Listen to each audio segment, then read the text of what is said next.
Hello, everybody! Welcome to another episode of Back to Back. I'm your host, Matt Watling, alongside my co-host, Noah Cowan, and of course, Luke Owens. We're here to talk to you about the world of baseball on and off the field. Great to see you guys. How have you been? What's up, Matty? What's up? What's going on? I've not answered your question. I don't know why. I'm doing pretty well. What about you? It's great to be back. It's great to be back on Back to Back. It's glad to be back on Back to Back. For back-to-back weeks. I guess no one cares how I'm doing over here. Luke, I care. How are you doing? I'm actually pretty happy because I just saw Matt make like 6 errors in one video. So those were on purpose. Just for the record. Matt's actually a pro. It was easier to make errors than actually try to hit a home run or hit the ball. I'll give you that. That was kind of me taking one for the team here. Anyway, let's get right into the top of the first. Both Josh Harrison of the Pirates and Kevin Kiermaier of the Rays were injured this weekend, with Harrison taking a pitch to the wrist and Kiermaier breaking his thumb, sliding into first base. Which injury is more crucial to their team, guys? Josh Harrison. Pirates are in first currently in the NL Central. He's one of the key guys at the top of the lineup. He's owning a solid 328 on base, which is above average currently in the league. It's not a big blow to the team, but it's very disappointing to see. Yeah, I'm going to go with Jay Hay, too, but I'll look at that from the Rays' perspective. Of course, a guy like Kiermaier who goes and gets it in the outfield, probably the second best center fielder in the AL. And then you have a guy like Malik Smith to come up and replace him, who's hitting 383, had a 4-hit night 2 nights ago. So the Rays, I mean, they're not playing for much, and I don't think you lose too much getting a guy like Malik Smith inserted there. Kiermaier's been having a bad year. Right, and whether the expectations for the Pirates were high or low, they're still playing well right now, and when you lose a guy like Josh Harrison, it's going to really hinder that. Yeah. So we'll jump into the second topic here. We'll go with, although we're 15 games into the season or so, who is the biggest surprise coming out of the gate for you guys? For me, it's the Diamondbacks, and if you want to talk about the Diamondbacks this year, you got to talk about new ace Pat Corbin, who, he leads a pitching staff that's just deadly with him, Greinke, and Robbie Ray. 3-0 on the year with a 1.65 ERA, and last night, of course, that complete game shutout against the Giants. Patty Corbin, a little local kid for me from CNS, the high school over from mine, and D-backs 12-4, first place in NL West. Learn the name Ozzie Albies of the Atlanta Braves.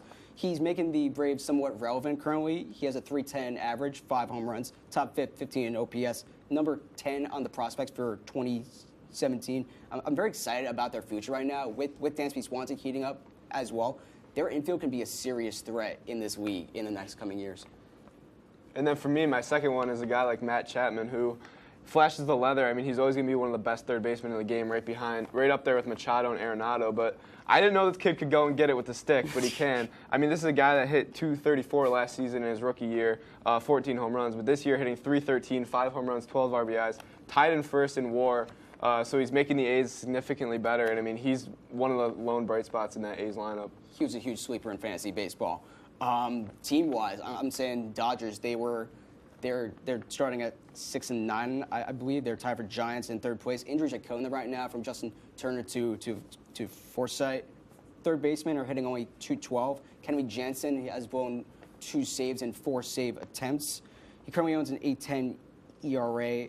And their pitching is very inconsistent right now. The team is 12th in slugging, only ahead of San Fran, Cincinnati, and Miami. But they're much better than this. Come on, they had 103 wins last season. They're much better. Yeah, they're definitely better than this. Just to add my own take, I got Todd Frazier for bringing another one of those hand gestures to a New York team. A little salt and pepper for the Mets. Salt and pepper for the Mets.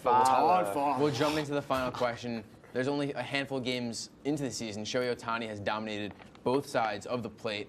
Do you guys think he can kind of continue this for the remainder of the season? Absolutely, yes. You're talking about the same guy who was struggling in spring training. He already has 3 homers, hit only 8 last year, and he's capable of being a power threat, as he hit 20 homers in 2016, average K per 9 in 5 seasons with his team last year in Japan, 10.3.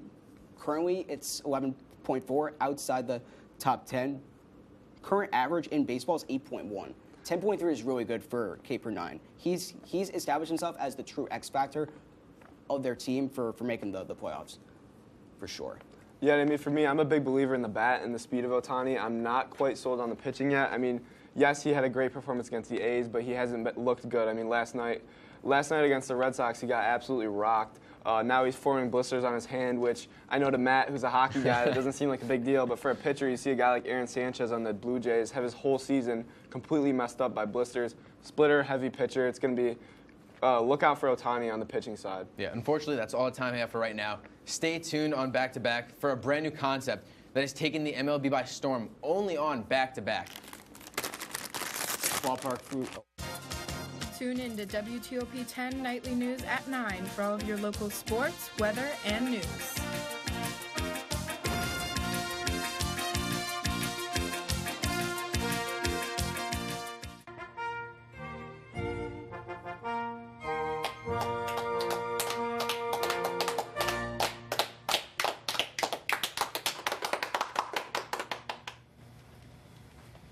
An easy 10 out of 10 stars. Gotta love the classics, you know? We should make a show about this. Good idea. What are we gonna call it? We'll call it The Real Deal.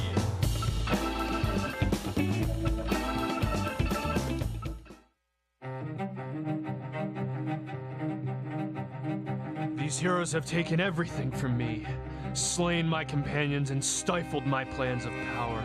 I must know more about these adversaries so they may feel the pain of losses I have felt. Their suffering shall be my revenge.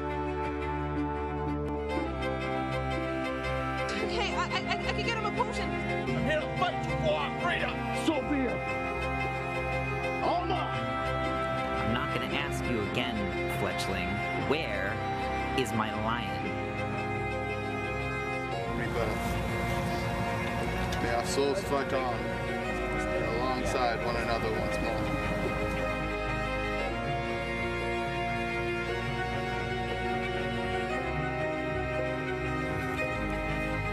Who are you?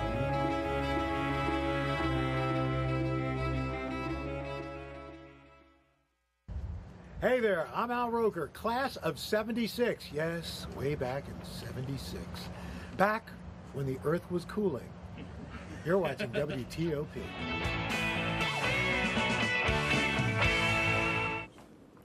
Welcome back to WTOP 10's Back to Back. With a new era MLB heavily dependent on the long ball, Luke has an in-depth look at launch angle and how teams around the league have used that to change their offense. That's right, boys. It is time to nerd out. So we're going to be talking launch angle today. The definition of launch angle, it represents the vertical angle at which the ball leaves a player's bat after being struck. So here's a little guideline. So if you're hitting the ball less than 10 degrees, it's a ground ball. A line drive is 10 to 25 degrees. A fly ball is 25 to 50 degrees. And a pop-up is greater than 50 degrees. So the sweet spot when you talk about launch angle is right in that 25 to 30 degree angle. And this has been a real heavy emphasis on a bunch of different guys. So you have a guy like JD Martinez, who with the Astros, he hit a decent amount of home runs, but he only hit 7 home runs in 2013. And then after going and looking at his launch angle, which has been re-emphasized, he hit 23 in 2014, 38 in 2015, and 45 last year. So a guy like JD Martinez increases his launch angle. And looking at the MLB as a whole, it was at 10.5 degrees was the average launch angle in 2015, which jumped in 2016 to 11.5. And by 2017, the league average was up to 12.8 degrees. So there's a nice view. That's Rafael Devers, a nice 24-degree launch angle. This is a beaut right here. Adubo Herrera, the ball literally is on the ground, but he's able to launch the ball 27 degrees, and look at that bad boy. If you look at the replay right here, it's about to hit the ground, and Adubo Herrera is having none of that. So look at this. Bang, look at the sweet spot right there. Just 0.73 feet off the ground, 27 degrees, right in that hitter zone. Follow through is beautiful. Bang, 27 degrees. This is Carlos Correa, the highest projected launch angle of the season for a home run at 48 degrees in the World Series against LA. So this emphasis has really been a key part of Major League Baseball as it's gone so home run, strikeout, walk, like what we call the 3 true outcomes. Launch angle has been really re-emphasized. Yeah, and that's really impressive, just going from the one that's not even a foot off the ground. If you're not angling that a certain way, that's a ground ball, and that's a really bad pitch to swing at. Right. But with this new launch angle, I think looking at it there, it makes batters almost swing more at the ball. Yeah. And then you see a guy like Chase Headley, who actually jokingly said when he came up with San Diego, the Padres wanted them to work on a downward launch angle because of the field they play, and then he goes to the Yankees where you see guys like Aaron Judge. The launch angle is heavily scrutinized there.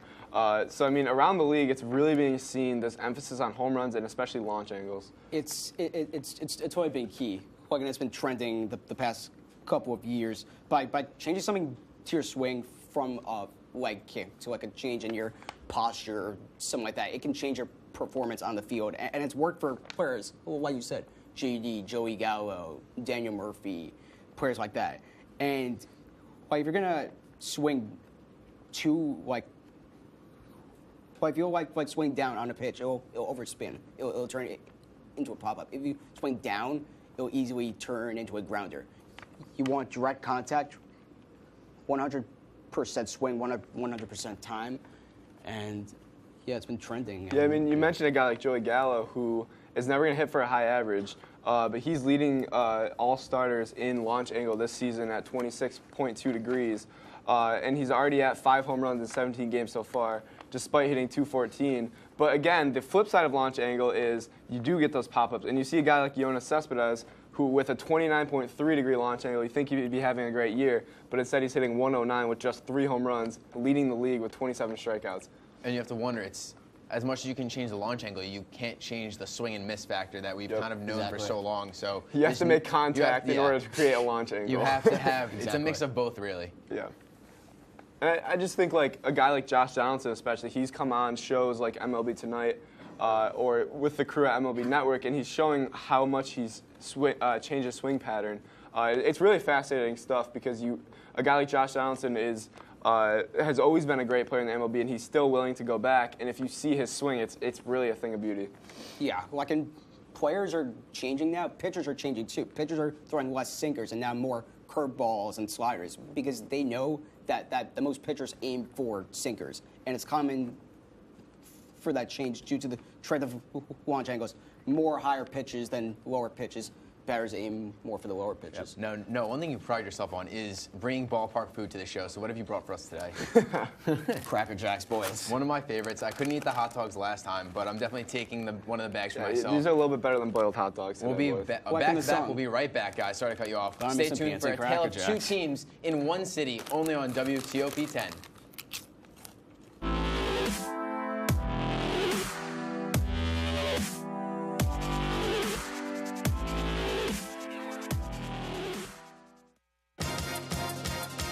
Tune in to WTOP 10 Nightly News at 9 for all of your local sports, weather, and news.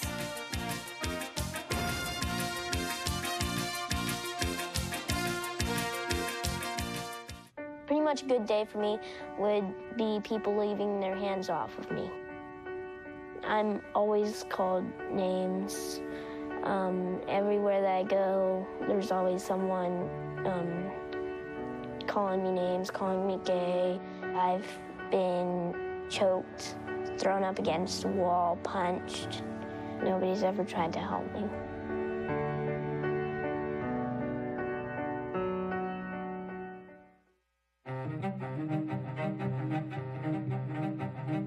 These heroes have taken everything from me, slain my companions and stifled my plans of power. I must know more about these adversaries so they may feel the pain of losses I have felt. Their suffering shall be my revenge. Okay, I can get him a potion. I'm here to fight you, boy. Right up. So be it. All mine. I'm not going to ask you again, Fletchling. Where is my lion? We better. May our souls fight on alongside one another once more.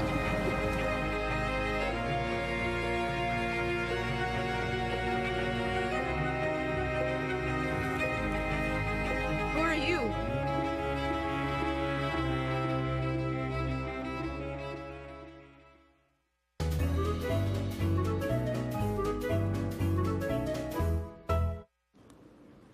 We are back on Back to Back. Welcome to a segment we like to call Big Apple Biz, talking about baseball in the city that never sleeps. We'll start off with a high note. The New York Mets, although they didn't add much to bolster the team this offseason, the Mets are leading the National League with a record of 12-4, 4 games up on their NL East rivals, the Washington Nationals.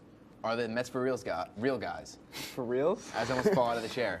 I mean, yes and no, maybe. Like, I mean, they currently had to Hot address their takes here with catching Noah. situation. Hot take, maybe. Yes and no. From yours truly. Those Can't are the go two. wrong. Those are the two You options. cannot go wrong with Can't hot make a takes. wrong take. Yes, but they should maybe make a trade for a catcher, maybe JT from the Marlins, and their pen currently is doing phenomenal, and they have the best WHIP in baseball, best K in baseball, Ks per 9. Frazier, Cespedes are killing it with the offense right I now. wouldn't say Cespedes is killing it with the offense right now. Like, I mean, Hitting low 100. Cabrera is Like, I doing mean, pretty well. dinger-wise, he's I mean, he's yeah, killing if it. you want him to hit 100 with 27 strikeouts. Like, I mean, he's phenomenal with He'll that. turn He's- around, which really just helps the he'll Mets show home prove run, come towards on. the yes. I mean, I'll answer the question. I won't give you a maybe. I'll tell you that this is too. I know there's a bunch of people in the studio that are Mets fans, so this might hurt. The New York Mets are not a legit team this year. Let's Suck keep on it. that, Mets Let's keep it fans. 100 here. This is an offense that is 14th in the MLB in runs scored. You have a guy like Todd Frazier way overperforming. You have a guy like Asdrubal Cabrera hitting 339 with 4 home runs, and you're telling me that a guy like Todd Frazier and a guy like Asdrubal Cabrera are going to carry the Mets to the playoffs? And no, I'm not even going to talk about the pitching being healthy because it's been great. You have Noah Syndergaard pitching well. You have DeGrom pitching well. You have Steven Matz looking like his normal self. This is a bullpen and a lineup that isn't going to hold all year. The Mets are going to fall off real soon. I think it's be coming soon. I'm glad you guys enjoyed it for these couple games, but the Mets are not a legit team this year. I'll give them, I think their top wild card is their ceiling, and I think they can reach that, especially if they stay healthy. For me, it's the Nationals division to lose, and until they kind of really fall off in the summer or beyond, then I don't really see them not winning the division just because they have too much talent. They've done it for too long. Now, playoffs is a different story. But if we're talking about regular season, then right now I got to go Nationals winning the division. Mets 2 factors, health and consistency for sure. Yeah, I think you look at Mickey Callaway, their manager, and I think he's done an awesome job, especially managing the pitchers and their starting pitching count. You look at the highest pitches per start, that's 97.8 with Jacob DeGrom, and he's the one that's usually healthy. You got Syndergaard at 92, Harvey at 88.7. Those are really good numbers that if they can sustain for the entire season, you're looking at a 5-man rotation that should stay healthy for the entire season. Because you've seen their arms overworked, and Mickey Callaway is doing the exact opposite, something I really like to see out of a manager. Their one question mark is Matt Harvey right now. Can he be that old self he was in 2013, 2015? Can he even be a third guy? Because they don't need the number one. They don't need the Dark Knight Matt Harvey. They just need a competent one. Yeah. Confidence is key. I stand by my point. I don't think the Mets are legit. I really do worry about their bullpen. I think that's sort of one thing that if you're looking to address something through a trade, their catching isn't great, obviously, but it's never good. And even their 2 catchers that were hurt, they're not that great either. Yeah. Who knows? So if you really bolster that bullpen and kind of keep it consistent, maybe take the pressure off the guys that have really been run into the ground early on, then you have a team that's a lot better. Yep. So we'll move over here to the Yankees. The struggling Yankees, although they added NL MVP Giancarlo Stanton, he and Gary Sanchez have struggled for most of the season. They have an 8-8 record. Are you guys concerned with the Yankees? And should we be just 16 games into the season? No. I'm not worried about the Yankees at all. What a hot take. Yeah, it's just sizzling take right here. So this is a team that is still going to compete for a wild card. And, of course, they're still going to compete for the division. I mean, this is an 09 team that started off 10-10 and won the World Series. Obviously a different team, a much better team. Aaron Judge is swinging the bat really well. You have guys like Aaron Hicks stepping up. This is a matter of getting healthy and getting consistent. The Red Sox being hot, that's the only thing that scares me about this because I don't think 9-9 is the end of the world.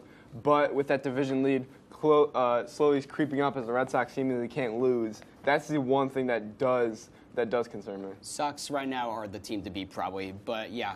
Like you said, their championship team in 2009 was only 12-10. Yeah. So you really don't know. It's only April, and they could be a much better ball club as soon as they get back most of their players from those killer injuries. Greg Bird, Frazier, Drury, CC, Well, Tommy Drury, I Kahnle. think, is back, right? No, Drury's toast. Okay, never mind then. One of the guys That is back. is no bueno. Regardless, I think one thing you look at, and the players who are producing, they're going to continue to produce at a rate similar to it. You got Judge, he's hitting 339. I'm not saying he can hit 339 the entire season, but you look at last year before the All-Star break, before we went into that huge slump, he was hitting around 300 or above. Yeah. That's a player, I think, in his second full year, he can continue to produce at that rate. Didi Gregorius hitting 333. Again, he can't produce that rate the entire season. But I could see him being around a 300 hitter. So once Giancarlo gets his act together, and same with Sanchez, that's a baseball lineup that is even more dangerous than we thought it would be. Yeah, I mean, as the weather gets nicer and the ball travels more, it's going to be a nightmare for any team to play at Yankee Stadium. I mean, Stanton's not going to stay cold forever. He can't. No, Yankees fans, be patient. You guys are booing way too early. Be confident in your team. Really, it's the Yankees. Come on, you can't. It is the Yankees. Unfortunately, that's just about does it for Big Apple Biz on Back to Back. Up next, we'll take you around the bases on WTOP 10.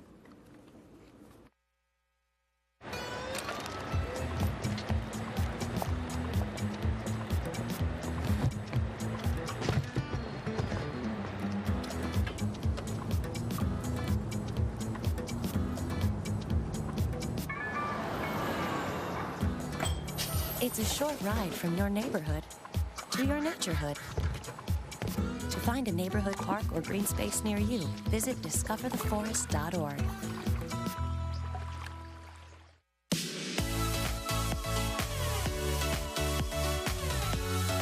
What up, it's your man Flo Rida, and right now you got it locked to WTOP.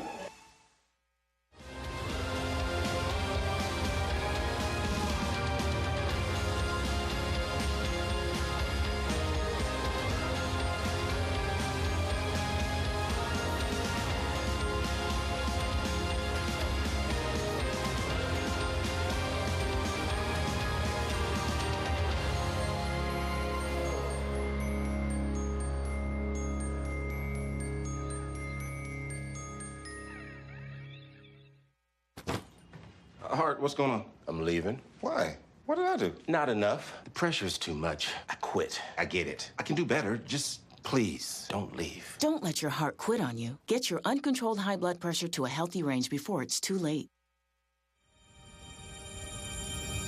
Looks like us and Oswego will get a... Details have been released on the Manhattan. Check 1, 2, check.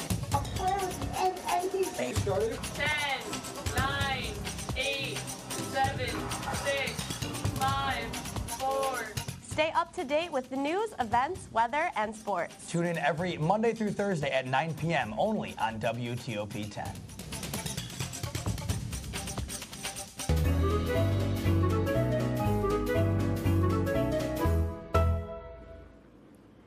Welcome to Back-to-Backs Around the Bases, in which Luke and Noah will answer some rapid-fire questions about the MLB and baseball as a whole. Guys, are you ready?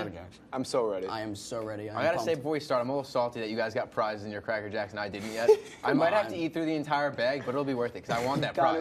dig that's deep why in you're there. I want that eating prize. That's why I'm eating. Yeah. All right, on Sunday night, Bartolo Colon threw 7 perfect innings against the Houston Astros. Let's just take a moment. We gotta reminisce over some of his best moments. I believe we have a video to roll here. And let's just roll it, what a shall we? guy. What a guy he is. What a brilliant man. I'm speechless when it comes to this man. Honestly, every single time that I just see him playing baseball, I just laugh a He's a little god bit. on the field. He threw 7 perfect innings against the Houston Astros, the reigning champions. Like, I mean, come on. It's crazy. He nearly outdueled Justin Verlander, who resurrected his career when he went to the Astros. It's amazing. It's incredible. And what is he 45? He's old. He's like 65. He could be 65 for all I know. Oh, here we go. Bartolo look at bomb. this. Oh man. It's out of here. Do you believe in miracles? Yes. Oh, and the trot took like 40 years. King Kong out here. Wow. The ground is just shaking. Bartolo Colon. Oh no! Oh no! You gotta look at the replay. This is security guard. Security guard totally gave him a little. Security guard too. Oh, give him the jelly roll. Look at that gut. Oh, that's my favorite by far. Here it is. Here it is. Oh! Sexy just man. the perfect one. Behind the back, they got him. Oh my goodness. I gotta say, there's nothing better than him with the swing and the helmet falling off. And when you freeze frame that picture at the right moment, it's just absolutely incredible to see. That's amazing. Sign that question: sexier, Kate Upton or Bartolo Colon? No comment. I'm gonna Big just bar. Big bar. This is a family show. Yeah, it's a family show. Anyway, Kids let's PG. go. We'll go into the next thing before we get kicked off the air. Anyway, the Twins and Indians are currently playing a series in Puerto Rico for the first time since 2010. Who is your favorite player, the best player to come out of Puerto Rico? There's several players I can think of. Edgar, Ivan, Beltran. It's got to be Clemente for sure. What he did on the field, he had such a big impact. Why not? I mean, yeah, you gotta go. Of course, you gotta go Clemente for the best. But I mean, some honorable mentions out there. A guy like Edgar Martinez, who invented the DH position and was robbed at Cooperstown this year. I'm still really upset about that. This is a guy that should be in. A guy like Carlos Beltran, Roberto Alomar, who's one of the best second basemen defensively of all time. And then you gotta give Pudge Rodriguez a shout out. This is a guy that played catcher for 21 years in the Bigs. So Puerto Rico's produced some great players. Yeah, you bring up one catcher. I gotta bring up Jorge Posada. Yeah. I know he's not one of the best players, but he's a Yankee. He's part of my childhood as a Yankee fan, so shout out to him. Hip, hip, Jorge. I mean, a guy that could get it at both sides of the batting box. Gotta love Jorge Posada. And then you got guys today like, what a moment from Francisco Lindor hitting a home run last night on that man. in Puerto Rico against the Twins. All right, we'll go up here with the. Do you guys think Brock Holt overreacted a little bit when Tyler Austin slid into second base last week during that Red Sox-Yankees game, which ended up into a little brawl? I mean, first of all, Brock Holt has the ugliest hair in the game. And second of all, I don't think he did. I think, Tyler Austin did come in a little bit hard. I think it's part of the game. I'm never going to be a fan of throwing a deadly weapon at a player, but I'm always going to be a fan of a Yankees-Red Sox brawl. Well, I mean, I've seen dirtier slides in the past. I mean, Joey Bats, Chase Utley in the 2015 playoffs, he spiked his calf. He didn't tackle him down. Like, I mean, it does mean Boston should retaliate and try to hit someone on on the Yankees team. It kind of looks like Kelly purposely threw at him. It's vaguely similar to what happened last year in Baltimore with Matt Barnes and Manny Machado, I think. So he overreacted a little bit, yeah. I gotta say though, I love it. The rivalry is back, boys. I love it. Give me any reason to hate the Red Sox in April, and I'm down. For sure. Just one thing to mention real quickly. We only got a minute left. There have been 23 postponements through 2.5 weeks into the MLB season. It's the highest number through the first month in more than 10 years. Did the MLB make a mistake starting the season 1 week early? Again, just a quick sentence. No. They made a huge mistake.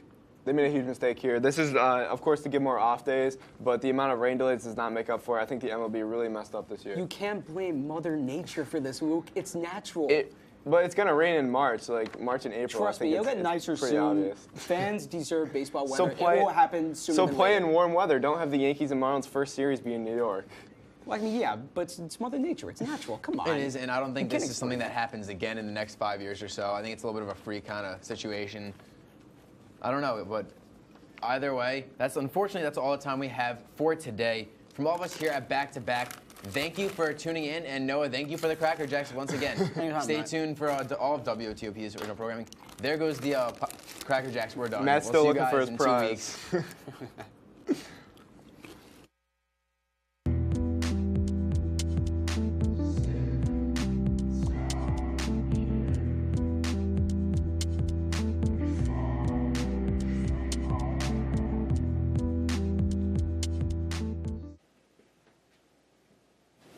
Hey, how's it going? Hey Josh, I was just calling to let you know that you should watch my new OP on WTOP 10 at 10 on Mondays. It's called Excuse Me What. You should watch it. Excuse me what?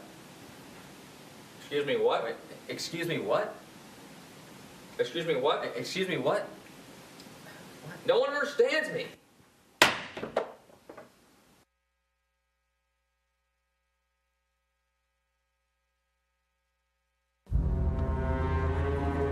Ollie, what's the public access schedule this week? Leave. We need help in the studio.